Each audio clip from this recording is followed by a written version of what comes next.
തികച്ചും നോർമലാണ്. പക്ഷെ നിങ്ങൾ ശ്രദ്ധിക്കേണ്ട ഒരു കാര്യം, അതേ സ്ഥാനത്ത് പുതിയ മുടി വളരുകയും വേണം. യൂഷ്വലി പാച്ചസ് ആയിട്ടോ അല്ലെങ്കിൽ സ്കാൽപ്പിൽ സ്പേസസോ കാണാൻ തുടങ്ങിയാൽ തീർച്ചയായും നിങ്ങളൊരു ഡോക്ടറിനെ കാണും. മുടി കൊഴിച്ചിൽ പല റീസൺസ് കൊണ്ടുണ്ടാവും. അതുകൊണ്ട് തന്നെയാണ് മാർക്കറ്റിൽ അവൈലബിൾ ആയിട്ടുള്ള പല പ്രോഡക്ട്സ് യൂസ് ചെയ്തിട്ടും നിങ്ങൾക്ക് ഹെയർ ഫോൾ കൺട്രോളിൽ കിട്ടാത്തത്.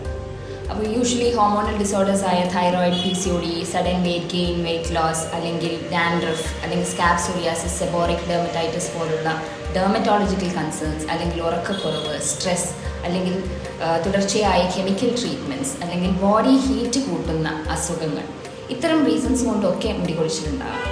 കൃത്യമായി അതിൻ്റെ കാരണത്തെ കണ്ടെത്തി ഇൻറ്റേർണൽ മെഡിസിൻസ് കൊടുത്തുകൊണ്ട് ഇവിടെ ഓരോ ഹെയർ ടൈപ്പും അസസ് ചെയ്തുകൊണ്ട് ഓർഗാനിക് ഹെയർ പ്രോട്ടീൻ ട്രീറ്റ്മെൻറ്റുകളുടെ 1-2 സെഷൻസ് എടുത്തതുകൊണ്ടും കൃത്യമായ ഓയിലിങ്ങും കാര്യങ്ങളും പ്രാക്ടീസ് ചെയ്യുന്നത് മൂലം ഹെയർ ഫോൾ നമുക്ക് കൺട്രോളിൽ കൊണ്ടുവരാൻ പറ്റും.